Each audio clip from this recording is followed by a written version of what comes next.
Esta é uma ministração da Igreja Cristã da Família do Butantã, formando Jesus em nós. Esse é o momento de andarmos em família, de andarmos juntos e de recuperarmos esse senso de que pertencemos a algo maior. Deus está nesse lugar. Eu vejo este lugar aqui, tantas cadeiras vazias, né? Algumas pessoas aqui sentadas, o pessoal da música, o pessoal da infraestrutura. A Lauren está nos visitando hoje aqui. Bênção completa. Então, um dia vamos estar todos nós aqui de novo, daqui a pouquinho, mais algumas semanas, vamos celebrar a nossa presença física. Mas hoje, nós podemos celebrar a nossa presença espiritual, quem nós somos como corpo. E eu estou, esses tempos todos aqui, pregando sempre sobre este assunto, que você saia deste momento tão dramático, tão traumático, muito melhor do que entrou. Isso é uma possibilidade. Se você quiser ouvir as minhas mensagens de domingos passados, lá no nosso site, aí no canal do YouTube, elas estão elencadas. E eu falei sobre isso. Você pode... Qual que é o maior impacto que esta crise teve com você? É o impacto de saúde? É o impacto de finanças? É o impacto de preocupações sociais? É essa paranoia que a gente fica pensando em lavar a mão, limpar e não encostar nas pessoas? O medo, a angústia? Esse é o maior impacto? Não. Você pode ter como maior impacto uma oportunidade de fazer algo que você não estava fazendo, de aprender coisas que você não sabia, de começar negócios, de começar serviços, de começar atividades que serão fundamentais para você daqui a um pouco mais. Olhe com os olhos da oportunidade o que está acontecendo. Mas muitas pessoas me perguntam, mas pastor, e como eu faço isso? Como eu faço isso? Claro que se eu soubesse com alguma antecedência o futuro, seria muito fácil se preparar para ele. Se no mercado financeiro a gente sabe com alguns segundos de antecedência uma notícia, isto faz a diferença entre totalmente rico e totalmente pobre. Grandes livramentos, grandes oportunidades. Por isso nós temos que desenvolver em nossa vida a capacidade, não de predizer e descobrir as coisas com a nossa inteligência, que nós somos limitados nisso. Ninguém estava prevendo isso, esta crise que nós estamos vivendo, há alguns dias antes. Os mercados não estavam prevendo. Estavam pensando que aquilo ia acontecer lá na China, que ia afetar a economia global, porque a China ia parar de produzir durante um tempo. Ninguém estava preparado para enxergar o preço do petróleo negativo, pessoas pagando para entregar petróleo nos Estados Unidos, na entrega dos contratos futuros, imediatos. Então, coisas que você não imaginava estão acontecendo. Não é uma capacidade de predição que vai resolver esse problema, mas você tem um grande aliado nessa história. Você pode discernir a voz de Deus. Você pode aprender a ouvir a voz de Deus. É claro que para você ouvir a voz de Deus, você precisa primeiro parar de falar. Imagina uma conversa. Nesse momento agora mesmo, eu estou aqui falando com você, mas eu não estou te ouvindo. Então, se eu fizer uma pergunta, eu tenho que deixar um tempo para que você pense e responda, pelo menos para si mesmo. Se eu continuar falando, você não consegue reagir. Muitas vezes nós estamos assim com Deus. Nós queremos coisas de Deus, falamos, mas nós absolutamente não sabemos ouvir. Não sabemos escutar. E se ficarmos em silêncio, vamos ouvir só o silêncio. Como ouvir a voz de Deus? Como você pode aprender a enxergar nas coisas que acontecem, nos fatos que estão à sua volta, mas principalmente na sensibilidade do seu espírito? Porque quando você nasce uma nova criatura, nasce o Espírito de Deus dentro de você. E Ele testifica, e Ele comunga, como na ceia de hoje. E Ele clama, Ele geme, Ele intercede naquilo que você mesmo não sabia pedir. Então, há um grande segredo em um cristão saber ouvir a voz de Deus. Eu poderia contar aqui muitas, graças a Deus, muitas experiências em que Deus me falou coisas e eu entendi antes e me preparei. Grandes livramentos, grandes vitórias, milagres que eu não podia nem contar para os outros, porque eles perguntavam: como você sabia? Eu sabia porque eu ouvi a voz de Deus no meu coração. E desde 16 anos de idade, eu estou com 60, então você faça conta. Desde 16 anos de idade, eu tenho me dedicado a entender e a ouvir a voz de Deus. Foi quando pela primeira vez eu lendo a Bíblia, percebi que Deus falava, que não era apenas leitura bíblica, era conversa viva, que a palavra era viva, que ela comunicava para mim no meu momento. Então eu quero gastar esses minutos hoje aqui antes da nossa ceia, falando com você sobre como ouvir a voz de Deus, como aguçar o seu ouvido a ponto tal de que você seja capaz de prever as coisas. E que as pessoas olhem para você dizendo: como ele sabe tudo? Como que deu certo? E não por causa disso, mas por conta do propósito. Então vamos lá. Para ouvir a voz de Deus, primeiramente é necessário saber que Deus fala. E em segundo lugar, é preciso entender como eu ouço. Como Deus fala, como eu escuto. Isso varia com o tempo, em cada um. Como assim, pastor? A maneira como Deus fala varia? Sim, eu quero que você abra a sua Bíblia aí. Hoje vamos mostrar alguns versículos, né? Eu selecionei os versículos para colocar na tela, assim você não precisa nem, talvez, abrir a Bíblia, mas se você quiser, escolha. O primeiro dele está em Hebreus 1:1. Primeiro versículo de Hebreus. Ele fala: havendo Deus antigamente falado, muitas vezes e de muitas maneiras aos pais, pelos profetas, a nós falou-nos nesses últimos dias pelo Filho. O que esse autor está dizendo? Que ao longo do tempo Deus falou de muitas maneiras, com os antecedentes, com os ancestrais, com os pais de Israel, através dos seus profetas, mas agora está falando através de Jesus. Deus fala ao longo dos tempos de maneiras diferentes e usando formas diferentes para se fazer ouvir. Romanos diz que aquele que nem conhece a Deus tem a sua própria natureza, testificando com ele mesmo a sua inclinação, se aquilo é certo, se é errado. Ele pode olhar as coisas, porque os céus manifestam a glória de Deus, como diz o Salmo. Então, Deus fala de todos os jeitos, mas vamos chegar no mais específico. Deus falou no começo, como as pessoas não conseguiam ouvir, e muita gente ainda está nessa fase, ele fala através da lei.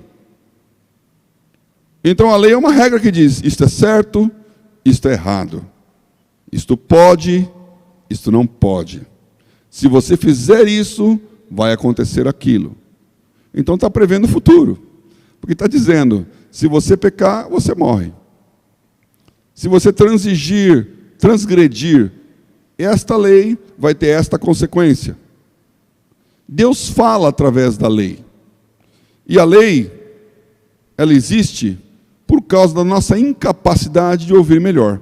Mateus 19, versículo 8. Aí está escrito: disse-lhes ele é Jesus: Moisés, por causa da dureza do vosso coração, vos permitiu repudiar a vossa mulher, mas ao princípio não foi assim.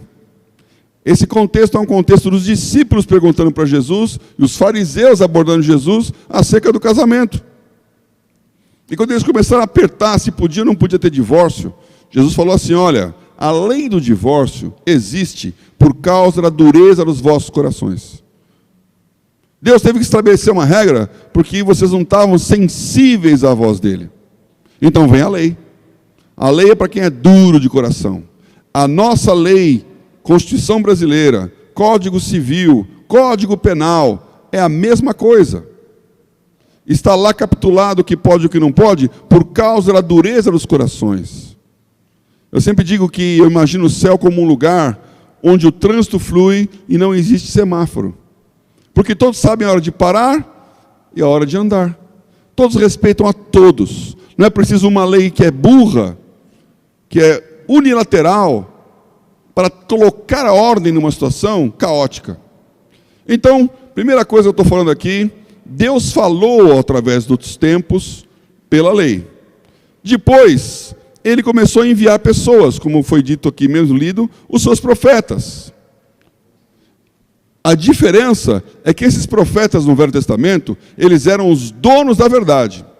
O que eles falavam, ninguém podia refutar. Elias contra os 400 de Baal. Elias tinha a palavra de Deus, os 400 não tinham. Não era votação, não era consenso, não era democracia. Era Deus falando para um e os outros não. Tem muita gente hoje que pensa que nós estamos nesse tempo profético ainda. E eu queria hoje levantar um texto, talvez vocês não conheçam muito bem, mas é uma história muito, muito forte na Bíblia, sobre como que agia a profecia no âmbito do Velho Testamento. Essa história, ela está lá no livro de Reis. Então, 1 Reis, capítulo 13, conta a história de Jeroboão. Jeroboão foi o rei que ficou com as 10 tribos quando Roboão, o filho de Salomão, não soube segurar o reino. Jeroboão, então, formou o estado de Israel, ao norte. Capital era Samaria. E 2 tribos ficaram com Roboão ao sul, por Deus preservar a promessa feita a Davi. Então, manteve Judá no sul, capital Jerusalém. Só que todo o povo tinha que ir cultuar a Deus em Jerusalém, que é onde estava o templo de Salomão. Então, Jeroboão começou a ficar preocupado, porque ele pensou, as 10 tribos que estão comigo são a maioria, mas todos têm que ir na capital de Judá, que é Jerusalém, para cultuar. Vou fazer eu aqui um altar também. E contra tudo que Deus havia dito, então ele construiu um altar, dizendo para o seu povo, não precisa mais ir para Jerusalém. Aqui em Samaria também tem altar. Deus mandou um profeta se levantar e ir lá profetizar contra o altar. E a profecia, depois você pode ler esse contexto todo aqui, nesse capítulo. O que Deus falou para esse profeta foi, você vai lá, profetiza contra o altar vai quebrar na hora que você falar, e você volta. Não fala com ninguém, não para com ninguém, não fica em lugar nenhum, não conversa com ninguém. Vai e volta. E o profeta fez isso. E quando o rei viu que a profecia tinha se cumprido, que o altar tinha rachado, como um sinal de que aquilo era uma palavra de Deus, ele pediu para o profeta, fica aqui comigo, vem aqui conosco, conversa mais. Uma coisa que parece até razoável, não é mesmo? Puxa, o rei se comoveu. O profeta podia pensar, isso é uma grande oportunidade, mas ele falou, não, Deus disse para não ficar em lugar nenhum, não falar com ninguém, não gastar tempo, tchau, estou indo embora. E ele voltou. Só que, andando no caminho, um velho profeta, que também morava ali, ficou sabendo daquilo. E quando ele ficou sabendo, eu vou ler aqui para vocês, porque não está só nesse versículo aqui, é um pouquinho mais extenso, né? E 1 Reis, eu vou ler o versículo 11 em diante. Morava em Betel um profeta velho. Vieram seus filhos e contaram-lhe tudo que o homem de Deus fizera aquele dia em Betel, e as palavras que dissera ao rei. E disse-lhe seu pai, por que caminho se foi? E viram seus filhos o caminho por onde fora o homem de Deus, que viera de Judá. Então disse a seus filhos, albardai-me um jumento. Albardaram-lhe o jumento e o montou. E foi-se após o homem de Deus, e o achou assentado debaixo de um carvalho, e disse-lhe, és tu o homem de Deus que veio de Judá? E ele disse, eu sou. Então lhe disse, vem comigo à minha casa e come pão. Porém ele disse, não posso voltar contigo, nem entrarei contigo, nem tampouco comerei pão, nem beberei contigo água neste lugar, porque me foi mandado pela palavra do Senhor, ali nem comerás pão, nem beberás água, nem tornarás aí pelo caminho porque foste. E ele lhe disse, também eu sou profeta como tu. E um anjo me falou pela palavra do Senhor, dizendo, faze-o voltar contigo à tua casa, para que coma pão e beba água. Porém, mentiu-lhe. E voltou ele, e comeu pão em sua casa, e bebeu água. E sucedeu que, estando eles à mesa, a palavra do Senhor veio ao profeta que o tinha feito voltar. E clamou o homem de Deus que viera de Judá, dizendo, assim diz o Senhor, visto que foste rebelde à boca do Senhor, não guardaste o mandamento que o Senhor teu Deus te mandara, antes voltaste, comeste pão e bebeste água no lugar que te dissera, não comerás pão, nem beberás água, o teu cadáver não entrará no sepulcro de teus pais. E sucedeu que depois que comeu pão e bebeu água, albardou ele o jumento para o profeta que fizera voltar. Foi-se, pois, e um leão o encontrou no caminho e o matou. E o seu cadáver estava lançado no caminho. O jumento parado junto a ele e o leão junto ao cadáver. Que história tremenda. E quando falaram para aquele profeta velho que tinha acontecido isso, um leão matou, o leão não comia nem o jumento e nem o cadáver, só matou o profeta. O profeta velho disse, é o homem de Deus que foi rebelde à boca do Senhor. Por isso o Senhor o entregou ao leão, que o despedaçou e matou, segundo a palavra que o Senhor lhe tinha dito. Aí ele foi lá, pegou o corpo e enterrou. Sabe o que essa história nos conta? Que um profeta que era profeta, porque ele profetizou depois da parte de Deus, mentiu. E o outro trocou a conversa.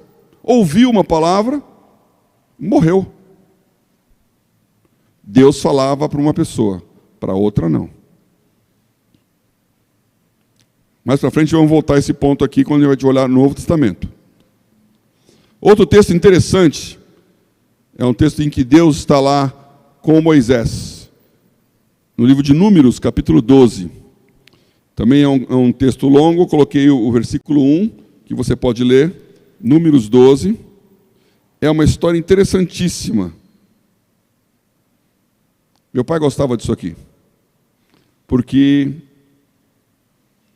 aqui é um momento em que o povo está lá no deserto, e Miriam e Arão, os irmãos de Moisés, se levantaram contra ele.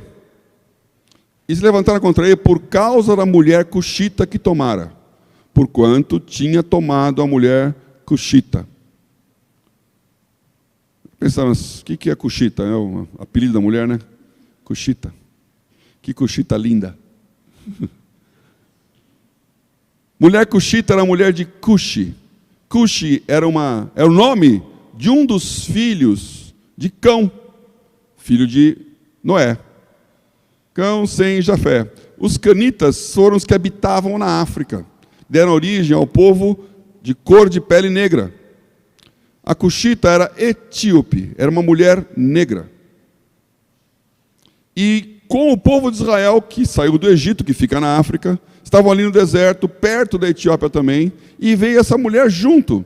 A gente tem pouca informação sobre isso, mas aqui está claro que Moisés casou com uma mulher negra, para a alegria do meu pai.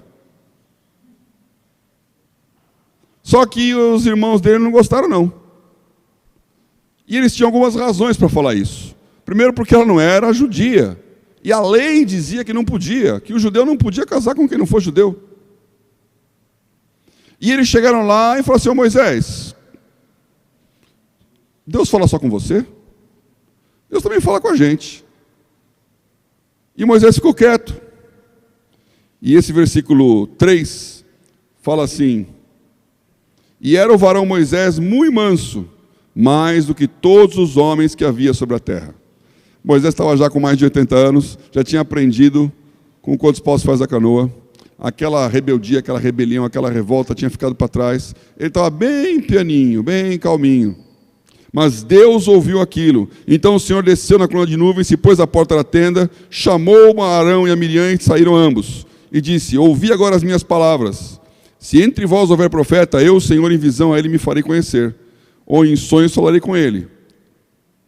Não é assim com o meu servo Moisés, que é fiel em toda a minha casa. Boca a boca falo com ele, e de vista, não por figuras. Pois ele vê a semelhança do Senhor. Porque, pois, não tivesse temor de falar contra o meu servo, contra Moisés? Final dessa história, Miriam leprosa. E Moisés intercedendo a Deus, Senhor, cura minha irmã. Por quê? Porque um estava certo e o resto estava errado. Deus falava diretamente com uma pessoa. Tem muita gente que acha que nós estamos nessa fase ainda da história. Que você precisa lá ouvir o seu líder, ouvir o seu pastor, e se você não ouvir, você vai ficar leproso. Agora, ainda no Velho Testamento, está escrito que haveria uma nova fase. E esse versículo é muito conhecido de todos os pentecostais. Está em Joel, capítulo 2, versículo 28, onde o profeta está declarando a vinda do Espírito Santo. Então, lendo aí Joel 2, 28, você vê que o Espírito Santo ia ser derramado sobre toda a carne. E os vossos filhos e as vossas filhas profetizarão, os vossos velhos terão sonhos, os vossos jovens terão visões. Uma nova dispensação, leia bem esse versículo, em que toda a carne ia receber o Espírito Santo. Pode voltar ao versículo. Toda a carne ia receber o Espírito Santo. E que velhos teriam sonhos, e os jovens teriam visões. Eu já falei isso aqui em outras mensagens, porque esse texto inverte. Geralmente, um velho, pela sua maturidade, pelo seu conhecimento, ele tem visão. E um jovem, pela sua vontade, pelo seu desejo de ser diferente, de fazer, ele sonha. O jovem sonha com um futuro maravilhoso. O velho enxerga um caminho. Mas aqui está dizendo que pelo Espírito Santo, velhos teriam sonhos, jovens teriam visões. Ele está falando de um novo momento que aconteceu já com o Pentecostes, lá em Jerusalém, quando o Espírito Santo foi derramado. E agora você não depende mais de uma lei escrita para entender o que Deus fala. Você não depende mais de uma pessoa especial para receber uma mensagem que só ela está certa. Você pode ter uma visão do que Deus quer. Você pode sonhar coisas de Deus. Você pode ser usado pelo Espírito Santo. Você pode entender a vontade de Deus. Então eu quero deixar bem claro isso aqui. Nós somos uma igreja que acredita nesses versículos. Acredita que a palavra de Deus está aberta, como Jesus falou em João 14, pelo Espírito Santo, àquilo que era lembrar o que ele tinha dito, ou seja, guardarmos a veracidade da Bíblia, mas também ensinar coisas novas. O Espírito Santo continua falando. E a vontade de Deus continua sendo propagada. Então, o primeiro ponto aqui é, Deus fala. E hoje está falando através do seu Espírito, que foi quem Jesus disse, eu irei, e o Consolador virá, e Ele estará no meio de vocês. Quem está com a gente agora aqui, quem toca no nosso coração, quem fala no nosso ouvido, quem convence do pecado, do juízo, do juízo, é o Espírito Santo. Deus está falando através do seu Espírito. Então, meu irmão, minha irmã, se você não acredita no Espírito Santo, ou se você acha que ele é um subalterno, um coadjuvante, ou alguém que ficou preso lá em Atos capítulo 2, você está perdendo a condição de ouvir o que Deus está dizendo. Bom, agora o outro lado da história. O outro lado da história é, e eu escuto como? Deus está falando? Qual é a minha capacidade de ouvir a voz de Deus? E aqui é o mesmo caminho. Você está numa dessas três categorias. Ou você é uma criança. Bom, eu quero ler aqui 1 Coríntios 13. Né? Coloca aí, 1 Coríntios 13, versículo 11, em que fala isso. Quando eu era menino, falava como menino, sentia como menino, discorria como menino. Mas logo que cheguei a ser homem, acabei com as coisas de menino. Pode deixar o versículo aí um pouquinho. Deus fala com você de acordo com a sua idade. Tanto idade espiritual quanto idade física. Volta o versículo lá. Quando eu era menino, eu falava como menino. Um menino não fala um português ou a língua dele tão corretamente. Ele não conhece todo o vocabulário. Ele não tem toda a capacidade de expressar. Ele não constrói discursos e frases muito especiais. Ele conversa como uma criança. E Deus conversa com a criança como uma criança. No alcance, na capacidade, na condição que ela tem de entender. Tem crianças que têm visões tremendas de Deus. Jesus fala com ela. E fala na linguagem dela. Agora, quando você cresce, você chega a ser maduro e entende melhor o que Deus está falando. Como é que uma criança entende? A criança entende lei. Então, assim como Deus falava pela lei antigamente aos homens duros de coração, a criança obedece a Deus pela lei. A lei do não pode. Por que eu não posso? Porque papai do céu não quer. Ah, tá bom. É uma regra. A criança, esse exemplo eu dou sempre quando eu falo de crianças. A criança não vai entender as leis da física, mas ela vai entender a lei da surra. Então você fala, se você colocar a mão na tomada, você vai apanhar. Ele não sabe o que é corrente alternada, mas ele sabe o que é palmada alternada. Um lado do bumbum, outro lado do bumbum, um lado do bumbum. Então ele não faz, porque ele tem medo da consequência. Isso é lei. Tem muito crente que ouve a Deus através da lei. Só ouve aquilo que Deus falou, não pode. Aí quando vem a pancada, Deus está falando. Quando vem a bronca, Deus está falando. Ah, Deus não gostou. Então, se você é um menino espiritual, está na fase da lei ainda. A lei é para os bebês. Aí você cresce, fica um adolescente, ou uma criança que já tem algum entendimento, né, para andar sozinho, para fazer as coisas, e o seu pai fala, não converse com estranhos. Você vai para a escola, você vai para a rua, ele fala, você vai, você volta, não fala com ninguém. Não fica puxando assunto. Não obedece a ninguém. Se o teu amiguinho falar para fazer isso, aquilo, não faça. Se você for um bom pai, você diz para o seu filho. Vai dormir na casa do colega? Não faça isso, não faça aquilo, não seja assim, não seja assado. Você tem uma educação, você tem um contexto da nossa família. Então, ele obedece, indo e voltando. E esse adolescente é igualzinho àquele texto que eu li desse profeta. Você vai lá, você volta, não para, não come, não fala, não faz nada. Não converse com estranhos. O adolescente espiritual, ele tem um líder, ele tem um profeta, ele tem alguém que ele tem que ouvir. A pessoa falou, ele faz. A pessoa não falou, ele não faz. É uma maneira de ouvir a Deus também. A linguagem do líder. Agora, Deus quer que você seja maduro espiritualmente. E quando você amadurece, você não joga fora o seu pai. Mas a palavra dele já não é mais uma palavra de restrição. É uma palavra de conselho, é uma palavra de apoio. E a sua palavra para com ele é uma palavra de honra. Porque você amadurece como um ser que entende o outro como um igual, apesar dele ser mais velho. E você começa a entender as coisas como elas são realmente. E esse é o ponto que eu quero chegar aqui com vocês hoje. A você entender a linguagem do Espírito Santo, que faz todas as coisas em você. Paulo falou sobre isso em 1 Coríntios 2. Eu quero que você abra aí. Eu coloquei alguns versículos na tela, mas vou ler mais aqui. 1 Coríntios, no capítulo 2, diz assim, pode colocar o versículo aí. 1 Coríntios 3:1, que é o primeiro versículo do capítulo 3, ele fala, e eu, irmãos, não vos pude falar como espirituais, mas como a carnais, como a meninos em Cristo. Então, Paulo está dizendo aqui, irmãos, vocês deveriam ser já adultos. Vocês deveriam entender coisas espirituais. Mas não chegou, não evoluiu. O tempo passou e vocês não andaram. Vocês não ouvem a voz de Deus. Ainda precisa de pancada. Precisa de leitinho. Vocês são meninos espirituais. Agora, no capítulo 2, ele explica o que é um adulto espiritual.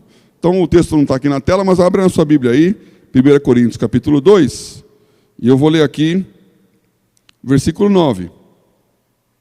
Mas, como está escrito, as coisas que o olho não viu, o ouvido não ouviu, e não subiram ao coração do homem, são as que Deus preparou para os que o amam. Eu quero que você entenda isso.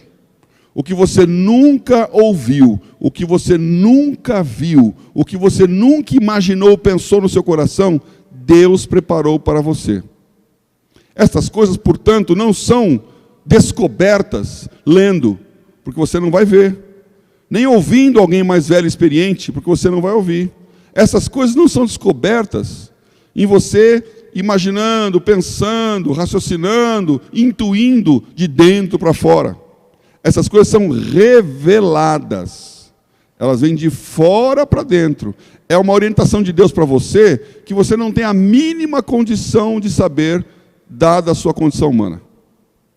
E essa revelação vem pelo Espírito Santo. Versículo 10, mas Deus nos revelou pelo seu Espírito, porque o Espírito penetra todas as coisas, ainda as profundezas de Deus. Porque qual dos homens sabe as coisas do homem, senão o Espírito do homem que nele está?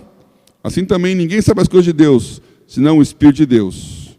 E aqui no finalzinho do capítulo ele fala, versículo 14, o homem natural não compreende as coisas do Espírito de Deus, porque lhe parecem loucura, e não pode entendê-las, porque elas se discernem espiritualmente.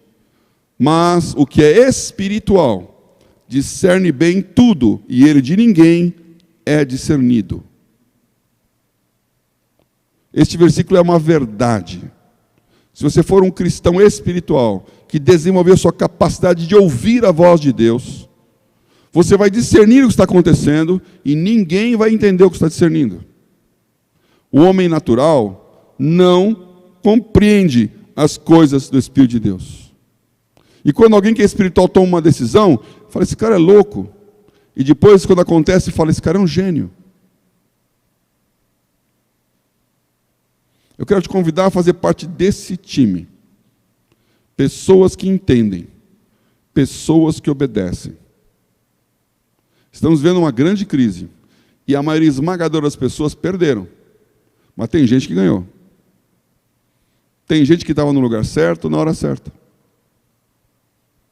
Sorte, acaso, grande capacidade de premonição, ouvir a voz de Deus. Então eu te convido para começar a pensar assim, o que vai acontecer em maio? O que vai acontecer em junho? O que vai acontecer o ano que vem? E quanto mais capaz de ouvir a voz de Deus você for, mais longe você vai nessa previsão. Porque se você souber o que vai acontecer amanhã, talvez você consiga preparar alguma coisa. Mas se você sabe o que vai acontecer daqui a um ano, você tem tempo para se preparar. A montar o seu negócio. Deus já me falou coisas assim, de anos que iam acontecer. E a coisa mais horrorosa que existe é você ter ouvido a voz de Deus, não ter feito nada, e depois acontece e fala, meu Deus do céu, eu não entendi. Deus falou, e eu não dei razão. Não dei bola. Não foquei. Não fui diligente, como eu preguei a semana passada. E agora chegou e eu não estou preparado. Eu não quero que isso aconteça com você, porque já aconteceu comigo algumas vezes. Mas também já aconteceu de Deus falar, eu fazer, a coisa acontecer, e você ter aquela certeza do glória a Deus. Aconteceu. Vamos andar um pouquinho mais para entender como isso pode acontecer. Muito bem. Deus quer que você entenda o propósito dele em cada coisa. Mas você pode não estar preparado. Essa semana em casa nós lemos lá nosso cultinho doméstico um versículo do Salmo 32. Meu filho escolheu esse salmo para ler. Aí começou a conversar esse versículo. Eu estava pensando nesses assuntos aqui e falei, esse versículo é um dos que eu mais gosto. Abra a sua Bíblia aí no Salmo 32. Eu vou ler aqui o versículo 8. Está escrito aí, né? Pode aparecer aí.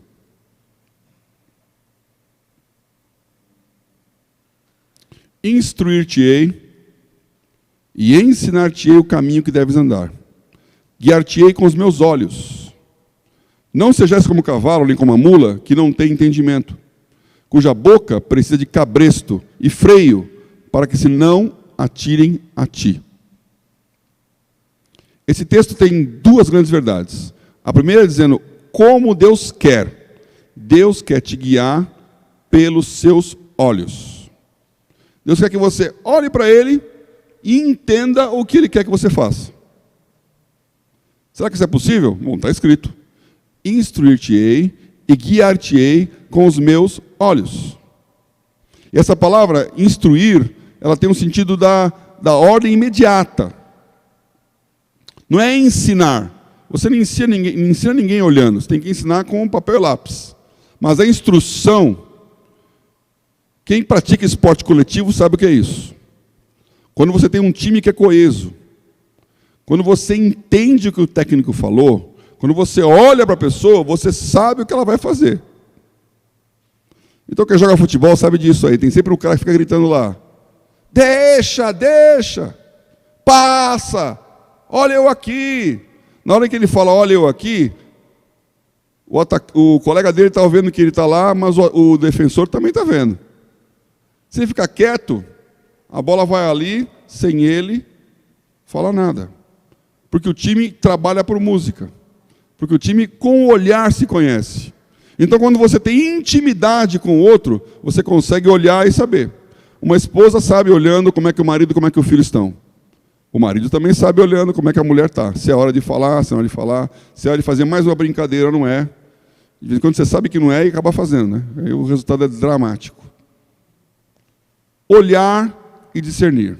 Então, um lado desse versículo é: Deus quer que você tenha tal intimidade com Ele, que olhando você discirna o que Ele está pensando. Agora, ele diz do outro lado: não sejais como uma mula. Olha para o seu irmão do lado e diz aí: irmão, não sejais como uma mula. Diga para o seu irmão do outro lado: irmão, não sejais como um cavalo. Maravilha que eu não preciso falar isso aqui nessa igreja hoje, né?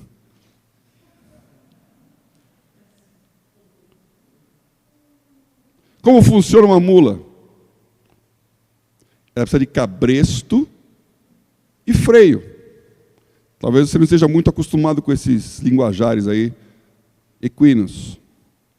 O cabresto, aquele monte de tiras e fitas que entra no focinho do animal, é para dar firmeza e direção, para ele manter a linha na jornada.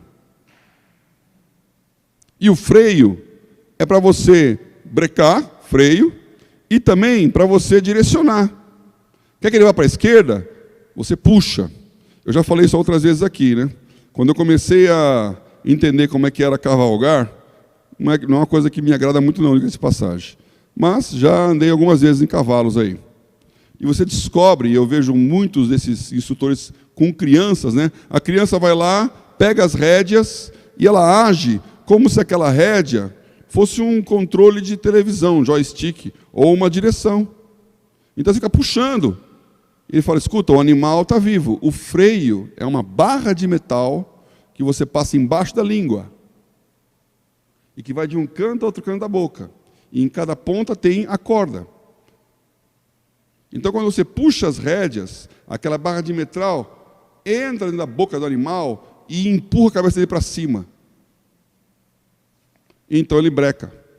E quando você puxa de um lado, ela rasga a boca numa direção e ele é obrigado a virar naquela direção. E quando ele vira naquela direção, ele vai. Então não é uma direção de um carro que você fica girando. É uma dor que você inflige àquele animal para que ele entenda que precisa parar, precisa virar, precisa virar. Então acho que agora esse versículo fica um pouco mais claro. Não sejais como uma mula que não tem entendimento, cuja boca precisa de um freio, cujo focinho precisa de um cabresto. Tem muita gente que gosta de ouvir Deus assim. Eu vou fazendo, se Deus não quiser, ele que me pare. Aí você toma uma surra para entender que tinha que parar.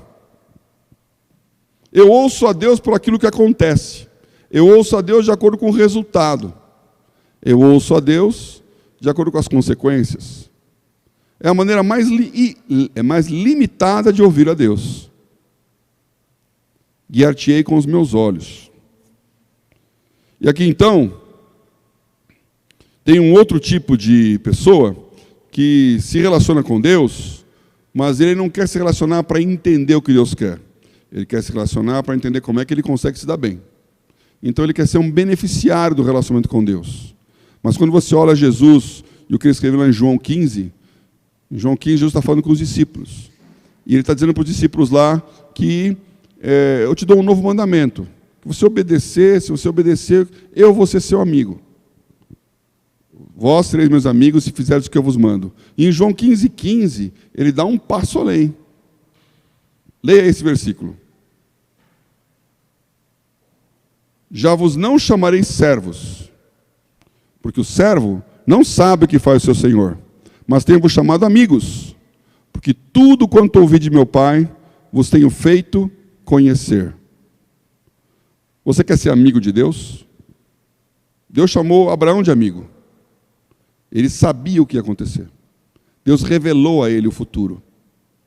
Então, se você for um amigo de Deus e não um servo de Deus, você não vai apenas ouvir uma ordem. O servo ouve a ordem e executa. Você vai entender um propósito. Esse é o ápice da jornada cristã. Fazer as coisas porque você está entendendo o que Deus, o teu pai, o teu amigo, quer que você faça. Muito bem. Mas como ouvir a voz de Deus? E aqui é a parte final em que eu quero aplicar, é o lado mais complexo dessa história. Como ouvir a voz de Deus? Primeira coisa, bota o próximo slide aí. Existe uma vontade geral de Deus. Então, tudo que você ouvir que Deus está te falando, não pode ir contra aquilo que Ele já falou como uma vontade geral dEle. Isso é muito importante. Porque tem gente que acha que Deus vai chegar no seu ouvido e falar, olha, você pode pecar à vontade porque hoje é o dia da promoção. Nas próximas 24 horas, todo mundo que pecar não tem problema. Deus não é liquidação de companhia aérea, né? Madrugou, agora você pode comprar baratinho. Não. A palavra dele é sempre a mesma. Então, o que você ouve de Deus não pode ser contrário àquilo que a palavra de Deus diz que é a vontade dele. Então, a primeira coisa é entender o que Deus coloca como vontade geral. Entender o que ele já falou que é a vontade dele. A doutrina e a palavra. Agora, também existe a vontade específica de Deus. É o segundo ponto aqui. A vontade específica de Deus para você. A vontade geral de Deus está normalmente no certo e errado. Isso é certo, isso é errado. Porque é igual para todo mundo. O que é certo, o que é errado. Agora, a vontade específica de Deus é o que é melhor e o que é pior. Que é a maior coisa, a maior parte das decisões da sua vida. O que é melhor e o que é pior. Então, vou dar um exemplo bem simples aqui. É errado roubar. Então, Deus não quer que você seja ladrão. Ouviram, senhores políticos? Ouviram, senhores donos de empresa? Deus não quer que você roube. Deus é contra a corrupção. A corrupção é errada sempre. Nós temos que orar por isso, porque esse é o nosso drama de país. Dizer não à corrupção. Não é a vontade de Deus que você roube. Ok. Mas eu vou fazer o quê? Qual que é a vontade específica de Deus para mim? Eu devo abrir um negócio ou não devo abrir um negócio? Eu aceito esse emprego ou não aceito esse emprego? Eu faço a viagem ou não faço essa viagem? Eu firmo esse contrato ou não firmo esse contrato? Essas decisões não têm certo e errado, mas tem pior e melhor. E essas decisões dependem da instrução do Espírito Santo. Como que eu vou me comportar? O que eu vou fazer? Qual é a vontade específica para Deus na minha vida, que pode ser oposta à vontade específica de Deus para o meu irmão que está do meu lado? O mesmo Deus. Então, entender, ouvir, discernir o Espírito Santo. Como fazer isso? Tem um passo a passo aqui. Tem um passo a passo que é um treinamento, como eu falei, eu estou nessa aqui desde os 16 anos, né? Primeira coisa, fazer no que você sabe que Deus quer que você faça. Fazer no que sabe. Então, é para orar? É para orar. É para ler a Bíblia? É para ler a Bíblia. É para jejuar? É para jejuar. Está escrito. Não queira ouvir a número 2 sem antes ter cumprido a número 1. Deus não trabalha assim. Então, vá no básico. Faça o básico. Alguns anos atrás eu fiz esse projeto grande aí no mercado, que tinha lá o roteiro básico e o roteiro específico. O roteiro básico era aquilo que está na regra, aquilo que está na lei. A lei diz que é para fazer, todo mundo tem que fazer. Está escrito aqui, então não vem perguntar se pode ou não pode. Tem que fazer. Agora, o específico é aquilo que eu vou me especializar. É aquilo que eu vou ser diferenciado. É aquilo que só eu vou fazer. É obedecer, segundo ponto aí, obedecer no que não sabe. Muito cristão quer obedecer, quer fazer a vontade de Deus desde que ele explique. E a primeira coisa não é a explicação, é entender o que é para ser feito. Se Deus falou parado, anda, andando. Às vezes ele explica, muitas vezes não. Você tem que passar de servo para amigo, para começar a receber a explicação. Mas você tem que obedecer na fase de servo. Os maiores livramentos que você tem é quando você é obediente a Deus. E Deus fala, não sai de casa. Aí você não sai. É liberto de um assalto, de uma batida, de um desastre. Deus sabe todas as coisas. Deus está no controle. Obedecer naquilo que eu não sei. E reconhecer que quem anda com você pode te ajudar nesse caminho. E aqui então eu volto naquele texto inicial lá, quando fala do Velho Testamento. Um texto que você, que é da nossa igreja aqui do Butantã, já me ouviu falar muitas e muitas e muitas vezes.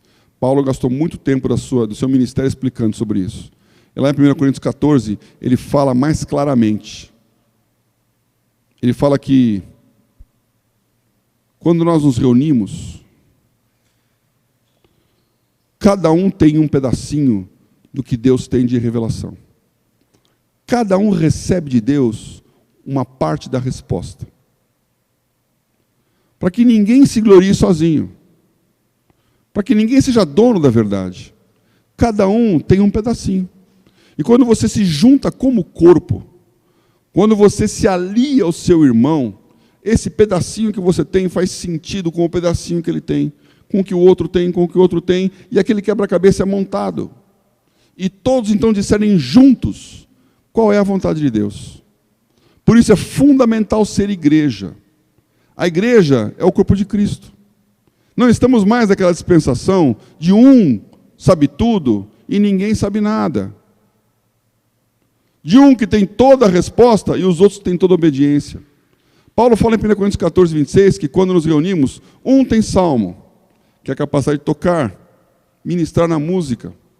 Ou tem doutrina, que é a capacidade de explicar a palavra, de entender o básico, de entrar naquilo que está escrito.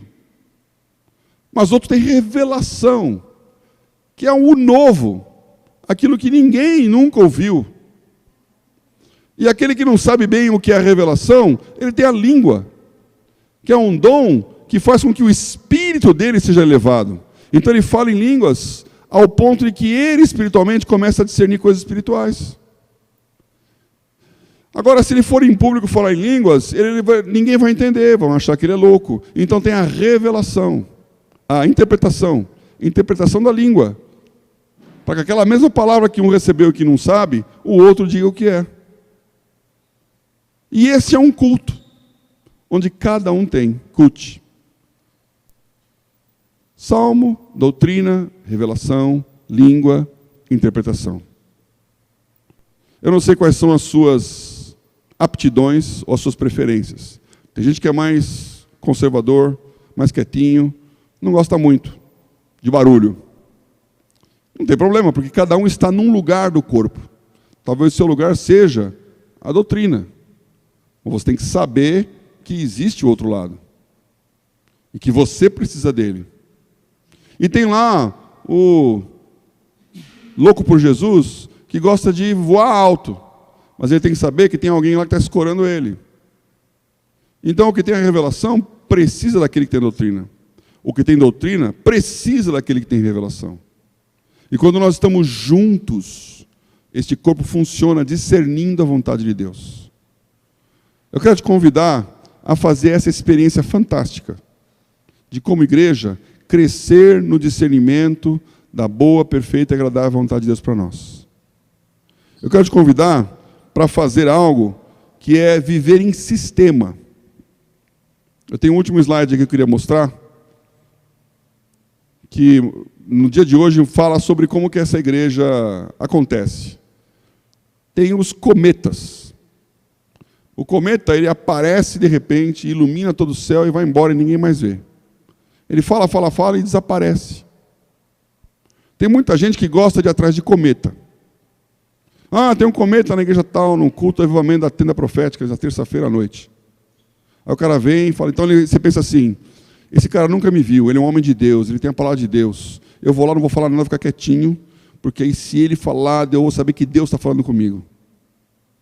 E parece que é melhor conversar com alguém que nunca te viu, para você ter a certeza de que Deus está falando. Porque se eu for lá com meu irmão, ele já sabe tudo da minha vida, ele vai falar uns negócios lá, e eu vou achar que é ele que está falando e não Deus está falando. E pode acontecer realmente isso. Mas nós não vivemos com cometas. Nós vivemos com planetas. Nós estamos num sistema onde cada um tem o seu papel, onde cada um tem a sua função, onde todos nós estamos orbitando em volta do mesmo Sol. Estamos juntos em volta de Jesus. Somos igreja nesse lugar. Temos o nosso lugar, temos a nossa trajetória, temos a nossa órbita e dependemos uns dos outros, porque a atração de cada um produz o seu posicionamento. Não pense que a Terra está pendurada onde ela está só porque ela resolveu ficar assim, só porque o Sol existe. Os demais astros também têm influência em tudo isso. E nós formamos o nosso sistema, nós formamos o nosso corpo, nós somos uma igreja. Na ceia, nós celebramos este fato de sermos um corpo, de andarmos juntos, onde aquele que fala muito e evangeliza, precisa daquele que cuida muito e pastoreia.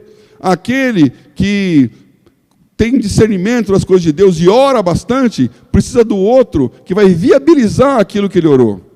E que sobre todos tem um que está julgando. Então esse texto de Coríntios 14 termina dizendo, quando um profetiza, os demais julgam. Falei alguma coisa que não é de Deus, o meu irmão vai dizer, isso aí não é de Deus não. E essa é a garantia que nós estamos controlados, que nós estamos cobertos, que ninguém é dono da verdade, e que não vai escapar para um extremo ou para o outro, porque tem alguém dizendo, irmão, eu acho que você exagerou. Irmão, acho que você foi tímido demais. Irmão, vamos junto. E a justa posição de cada parte promove o crescimento do corpo. Nas suas juntas, ligaduras, crescimento. Eu creio absolutamente nisso. Deus pode falar com você. Nesse momento de crise, Deus pode falar com você. Nós temos, todos os dias, um pessoal de intercessão orando. Deus pode falar com você. Você está orando esse tempo? O que Deus quer de mim? Qual é o meu caminho? O que eu tenho que fazer com o meu tempo? Como eu adapto o meu negócio? Que porta que vai abrir? Bom, você tem que se aliar com o seu irmão e orar, orar, orar, buscar, buscar, buscar. E nesse momento, nós como irmãos de igreja, vamos participar da ceia. É a hora em que todos nós estamos juntos. E o corpo é isso. Um é braço, outro é perna, outro é tronco. Estamos juntos, ligados funcionalmente. Não seja um cometa. Não vem aqui, depois vai lá, fica visitando sistemas por aí. Fica gravitando em torno do mesmo lugar. Faça parte do mesmo sistema. Deixa com que o irmão seja a sua referência com Deus e em Deus. E se permita também ser uma referência na vida dele. Nós precisamos uns dos outros. E nesses tempos, Deus está falando o que Ele quer que você faça. Nesses tempos, Ele está preparando um livramento para a sua vida. Nesses tempos, Ele está dando uma saída para você como igreja, como indivíduo. Eu quero orar por isso aqui hoje. Eu quero orar para que o seu negócio prospere no meio da crise. Para que ideias venham, para que pessoas se relacionem. Para que nós cresçamos, não apenas com aquela linguagem de menino, que fala coisas balbuciantes, mas que tenhamos a autoridade de, como homens maduros, falar em língua que o outro entende.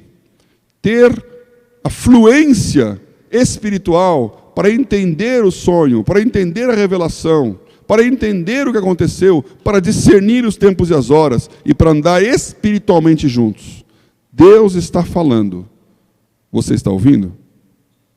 Precisamos de pessoas confiáveis que nos conheçam e nos referenciem. Nós estamos investindo nisso. Nós estamos, como igreja, investindo nisso. Eu preciso da oração de vocês. Eu estou investindo. Eu acho que essa crise é uma grande oportunidade. Eu estou investindo nisso. Lutas, problemas, tropeços, mas há uma grande, grande oportunidade. Eu estou fazendo a minha parte. Eu quero que você faça a sua. Nós vamos ter a ceia agora do Senhor. Nós vamos orar como corpo. Então nós vamos ministrar essas coisas juntos.